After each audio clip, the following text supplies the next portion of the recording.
Thanks for joining us for the New Bedford Transit-Oriented Development Planning process.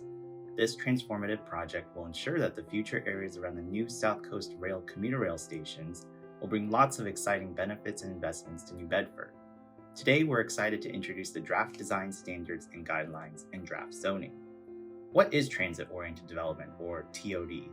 It's a type of community development that includes a mixture of housing, office, retail, and other amenities integrated into a walkable neighborhood, located within a quarter or half mile of quality public transportation. Over the planning process, we covered quite a bit of material. In Phase 1, we heard your thoughts about existing conditions. In Phase 2A, you shared your feedback on future scenarios. In this last phase, Phase 2B, we need your help to fine-tune the design standards and guidelines and zoning. Before we dive in, let's quickly review where these changes would take place in New Bedford. There will be 2 new MBTA commuter rail stations as part of the South Coast Rail expansion. The first station to the north is the Church Street Station. The second station to the south is the New Bedford Station at Walestoop. This station is closest to downtown New Bedford.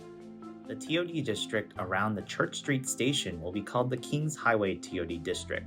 It covers the Kings Highway Retail Plaza and the corridor between Church Street and the rail line. The TOD district around the New Bedford station will be called the Klasky Common TOD district. It covers the area near Walestoop and the Purchase Street corridor.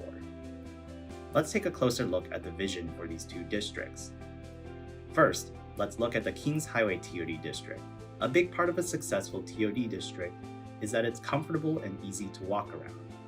Any new development will be required to create new street connections and public space to break up the current massive industrial and commercial blocks. We also want to make sure new developments are compatible with the existing neighborhoods around it. The maximum allowable heights step up from the residential neighborhoods to minimize the impact of new buildings. Developments at higher densities will be required to make significant improvements to the public realm, the new connections, streets, and sidewalks, and open spaces. Now, let's take a closer look at the Klasky Common TOD district. New connections are also important, particularly to break up large parcels east of Route 18. West of Route 18, near the Acushnet Heights neighborhood, developments should also seek to improve the sidewalks and add public spaces along Purchase Street. Particularly important is improving the connection between the new station to the neighborhoods west of Route 18. The Purchase Street corridor is more established and adjacent to historic neighborhoods, so a lower allowable height is more appropriate to match what's currently there. Near Walestoop, higher allowed densities will encourage new developments that can make significant improvements to street and public spaces. Now that we established where these changes will take place, let's talk about the differences between urban design guidelines and standards and zoning. Design standards and guidelines are a document to help the planning department and other review boards evaluate projects. It has a set of best practices but also offers flexibility in order to accomplish the neighborhood vision. Zoning is a blunt instrument that creates the envelope of what is and isn't allowed. In our case, overlay districts help to allow more flexibility in some of the rules. What is overlay zoning? Overlay zoning floats on top of the base zoning. Someone coming in with the project can choose to follow the base zoning or follow the overlay zoning. The overlay zoning allows more flexibility in some dimensions and uses, but requires that the projects follow the design standards and guidelines, such as contributing to a new walkable network. Again, zoning is a blunt instrument that on their own would create a very boring box. Let's now talk about how the design standards and guidelines help to appropriately carve and finesse building designs. The document is divided into 5 different sections.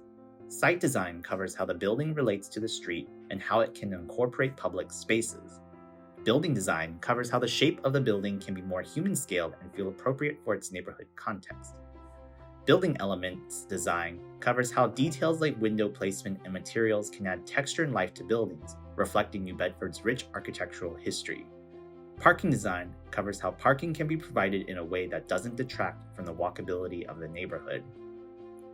And lastly, signage design covers how signs for businesses can be used to contribute to the neighborhood identity.